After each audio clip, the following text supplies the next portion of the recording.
Thank you very much, Mr. Chairman, and Whoever gets Mr. to do Nelson, that. good to see you back again.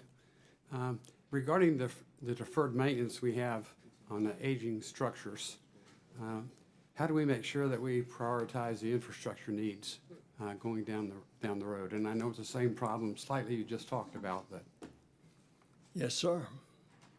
You can't build infrastructure without some money. yeah, And so where do we cut in the budget? I just gave you one example that we're trying to still succeed with the Mars sample return at a cost of about 1/2 of what it was projected to be. Infrastructure is one of the biggest problems we have. It is aging infrastructure. It's right there in your district, but it's in every center and NASA facility in the country.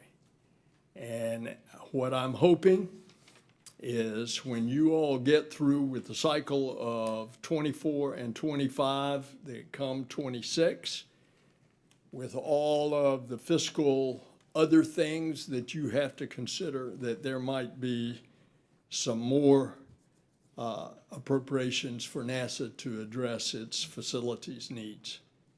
thank you. Can you speak to the importance of NASA's commercial partners in supporting the space station? Say that again, Congressman. Can you speak to the importance of NASA's commercial partners supporting our space station? Oh, absolutely, and they are. Look at all the science with commercial partners that we have going on. Not only the science like pharmaceuticals, but the planetary science that we have going on. Commercial partners, as we go back to the moon, we don't go back just as the U.S. government. We're going back with commercial partners. And the example is both SpaceX and Blue Origin are developing landers. And once we have both, then we'll make a choice between the two. Commercial parts of NASA happen to go back to the 2010 NASA bill, of which Kay Bailey Hutchinson of Texas and I had something to do with.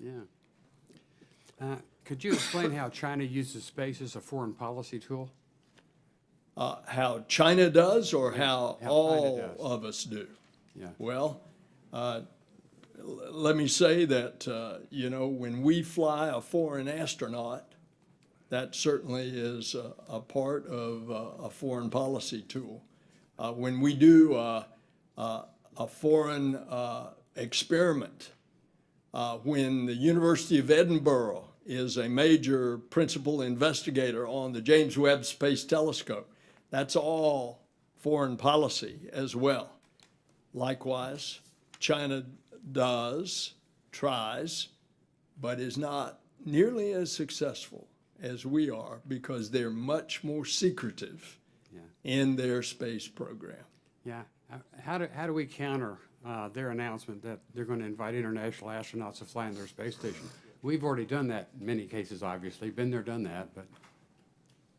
Well, we're not going to counter it. We'll see if they do it and to what extent. It's just like they say that they want to put international contributions into an experimental place on the south pole of the moon.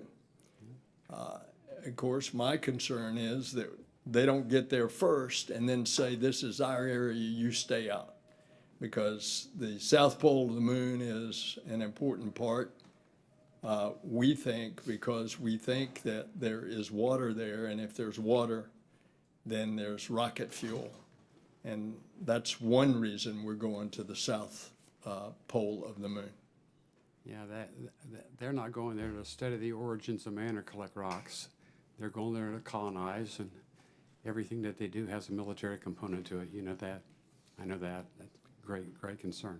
I see I'm about to run out of time, Mr. Chairman. I yield back. Thank you.